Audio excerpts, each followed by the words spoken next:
I was a captain in the Air Force and a Minuteman III Combat Crew Commander from 1974 to 1977.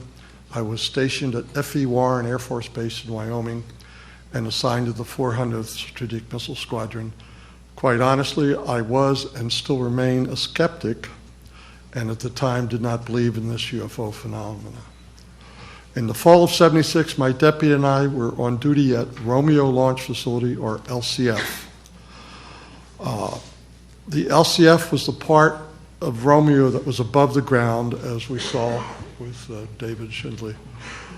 And the launch control capsule was the one that we took an elevator down to.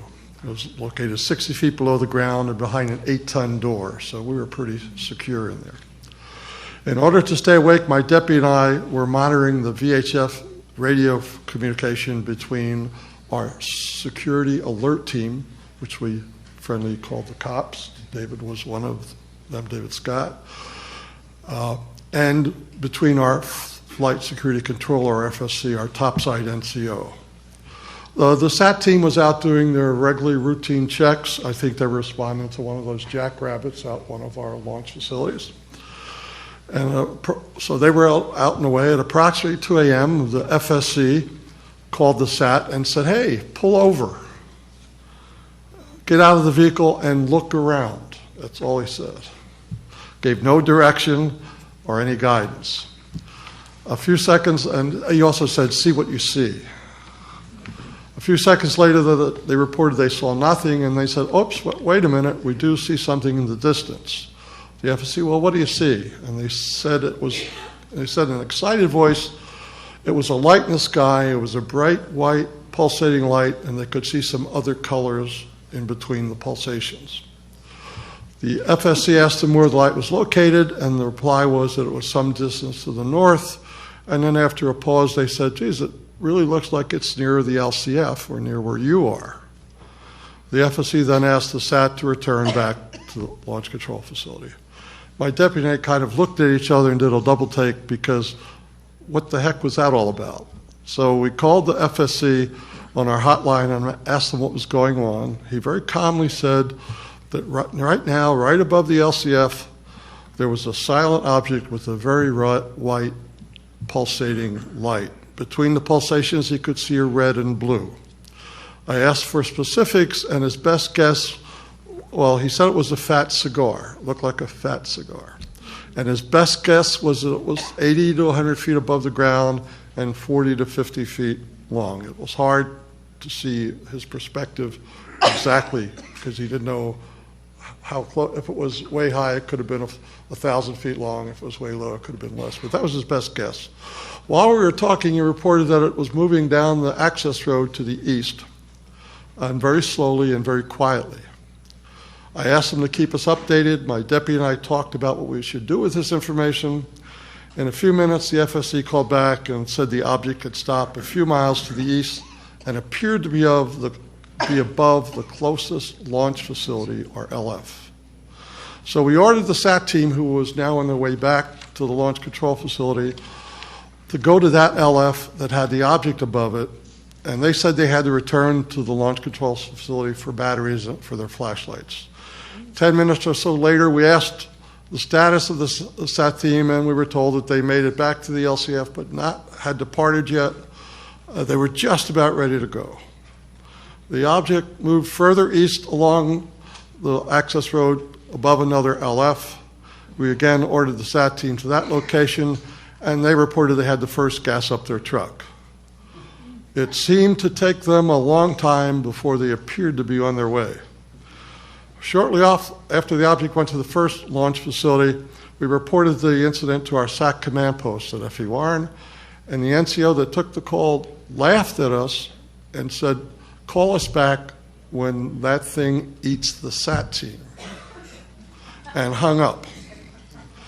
As well as logging everything in the official log, my deputy and I, who each had prior service, meaning we were enlisted before we were an officer, we started taking personal notes. In addition to the official notes, we wanted to document everything that transpired.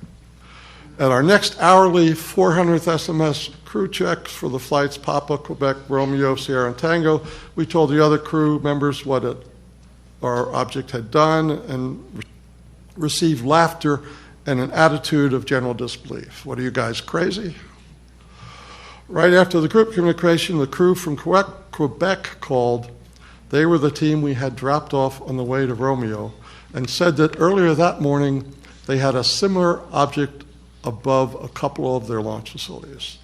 When we asked what direction they were heading, and they said that they appeared to be heading towards me at Romeo. We asked what happened when they reported it, and they said, "Are you crazy? We didn't report it. We would have been laughed at." Well, he was right about that. They also mentioned that the SAT team that they had sent to one of the LFs had had an accident leaving the LF, and the Quebec crew seemed to find humor in that SAT accident. And that's important for what happens a few years later. We contacted the FE Warren SAT command post again, and several times, and reported, "Have you logged this yet?" They said no. I pushed it forward, got an officer in charge, and stated that if they didn't log this, if they didn't take this seriously, I was going to call the base commander. It was now 3 o'clock in the morning, and the base commander would have not liked getting awoken at 3 o'clock, but I would have. Then we got a call back from a senior NCO at the command post asking for more details, so they appeared to be logging it. The object moved to another LF, and the SAT team never made it to that one either. Our FSC kept us appraised of each movement and reported that at 4 a.m. approximately, it moved away very rapidly to a star-sized object and then disappeared. At no time did our missiles go offline, though. At no time did our missiles go offline. And I now understand why. Only recent information came out for that.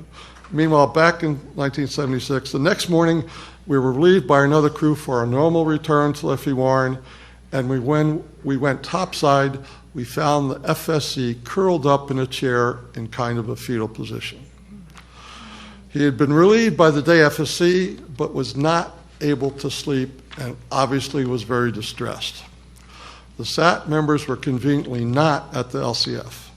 My deputy and I were both prior service and had a good rapport with our FSC, and we asked him about the difficulty that the SAT team had about going to the LFs. After making us promise that we would not report the SAT, he told us that, in fact, they never left the launch control facility, and they said they were not going to any LF that had that thing above it.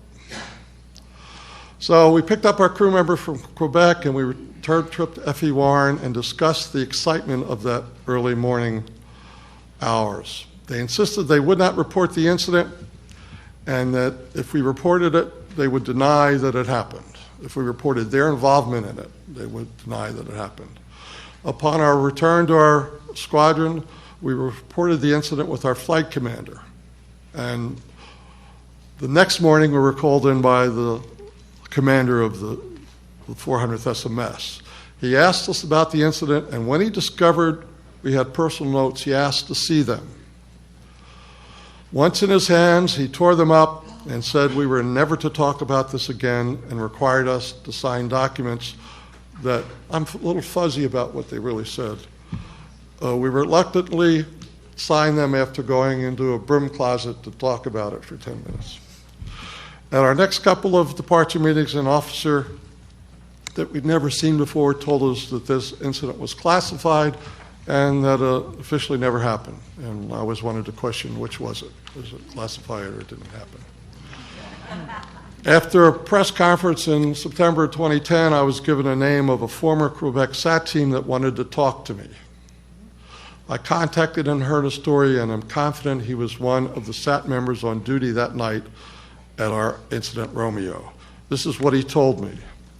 As they approached the Quebec 9 in their vehicle, they saw a bright pulsating light with a beam of light extending down to the launch facility. While attempting to accomplishing one of their many checklists, SAC is known for their checklist, he actually reached into the beam. That spooked both of the SAT members, and they jumped in their truck and as they raced away, they had an accident and the truck was damaged.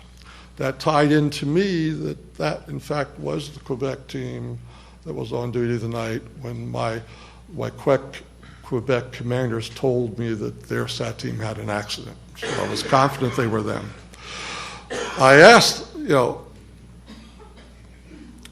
when they got back to FE Warren, they were ridiculed by the fellow SAT members. Someone even drew a drawing of them seeing a UFO, hitting a cow, drinking booze, and they were ridiculed for their time. And this guy was really, to this day, upset about that ridicule. I asked him to share his story with others and make a formal statement. He said, no, this is it. He was done, and he would not talk to anybody about this again, including me. And he, in fact, has not responded to any calls or emails from me. I kept silence about this 1976 incident. After all, a good officer follows his or her orders. I caught Larry King live on a Friday night on July 18th of 2008, and I came in at a segment, and I saw a former Air Force officer talking about a similar situation. I did not get the beginning of the segment, as I think I said. This guy's name was Bob Salas, and I thought he was one of the crew members from Quebec. He was describing my incident, And then I found out, in fact, his happened in 1967 at Minot Air Force Base, not FE Warren. A skeptic on that show did not believe Mr. Salas' story and seemed to doubt his credibility, his honesty, and his sanity. After much thought, much later, I contacted one of the guests on the show, Robert Hastings, and over time, it took me like 4 months to get up the information, and I slowly came forward, first anonymously, first with my first name, then I said, what the heck? If they come after me, they come after me. Because I had the same trepidation that you did. Would I lose my pension? Would I disappear, et cetera? So here I am. This is what led to this. Thank you, Captain.